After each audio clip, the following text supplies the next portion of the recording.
Flipping the dog from downward facing dog into wild thing and then bringing that into wheel pose is a fun transition that you may come across in your vinyasa practice.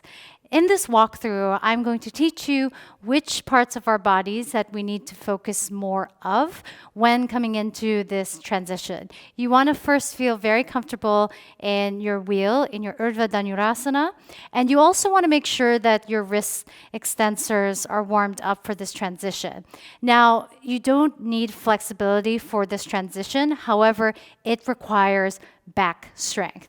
A really great way into bringing strength into the back body is to do a few shalambasanas, locust poses, on a day-to-day basis, because we typically strengthen the back as an afterthought when we really should be focused on strengthening the back and moving the spine in all sorts of different anatomical movements to better prepare our bodies for asanas like heart openers and back bends.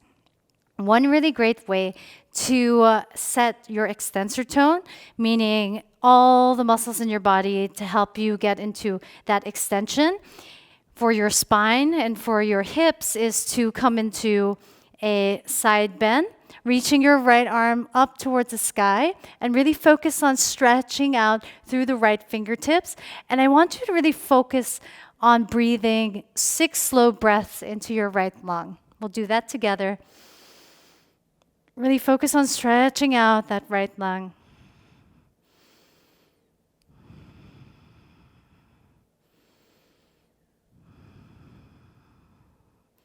Breathe into the right side body.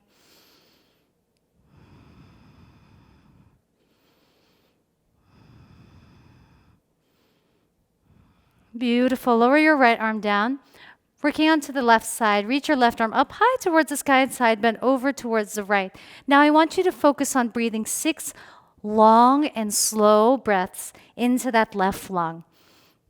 We are consciously targeting an area in our brainstem called the pons, which is responsible for facilitating extensor tone in the body. Now, extensor tone is really important in heart openers, particularly in Wild Thing and Urdhva Dhanurasana, because our wrists are going into extension and our spine is going into hyperextension along with the hips.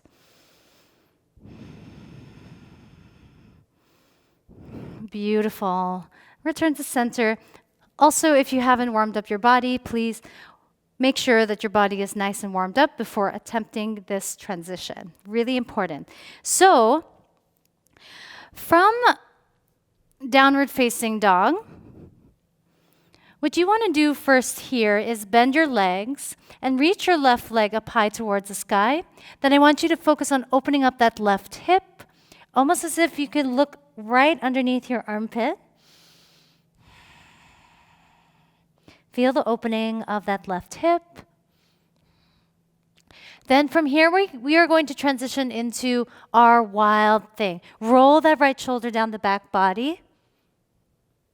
Now you could come into wheel pose in a shortened stance. So you could walk your feet closer here, lower your glutes down towards your heels. This transition is going to require a lot of glute strength, hamstring strength, and our back strength as well. So take an inhale to prepare. Now I want you to focus on the mobility of that right wrist. We are going to spin that right wrist towards the very center of our mat. So take an inhale. On your exhale, drive up. Come onto your tippy toes. Start to spin that right wrist to lower your left hand down onto the earth. Spin that right wrist once again. Maybe you come onto the toes to prevent the weight going into your low back. Engage your glutes. Now to come out of this, we're spinning that right wrist out, getting really strong into the hips and hamstrings by engaging the glutes, and then coming back into our downward facing dog. Don't worry about looking graceful there. Sometimes it takes a while to get over the fear of falling over in that transition, and that's totally fine. Just go slow, take your time, and have fun with it. Remember to keep lifting your hips and chest up, up, up as you return back to downward facing dog. Now let's do this over onto the right side. Reach your right leg up high towards the sky. Bend your right leg. Open up that right hip. Gaze underneath your armpit. Breathe in the shape. Then from here, we're going to transition into Kamakrasana or Wild Thing. Roll that left shoulder blade down the back body. Find your Wild Thing. Now shorten your stance. We're coming into that flip dog position. Lower your hips down towards your heels. Remember the mobility of that left wrist this time.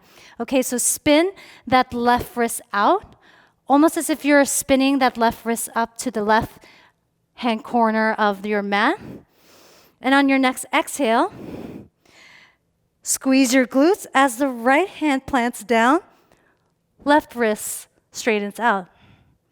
Come onto your toes if you wish to help support you. Keep lifting up, up, up, up, up. Put your weight onto the right wrist as you spin out through the left wrist and come back into your downward facing dog. Beautiful, beautiful work. Again, don't worry about looking graceful in this transition. It does take time to get the patterning into your body. But remember to focus on working on your wrist mobility, because a lot of this transition has to deal with wrist mobility and extensor tone. Again, flexibility is not a big focus here. We really want to focus on developing that wrist flexibility and learning the coordination of transferring the weight between the right wrist and the left wrist while our hips and glutes are driving up, up, up towards the sky. I hope that this tutorial has helped you along your journey. Please leave a comment in the comment box below and hit the like and subscribe buttons to support the page. Thank you so much.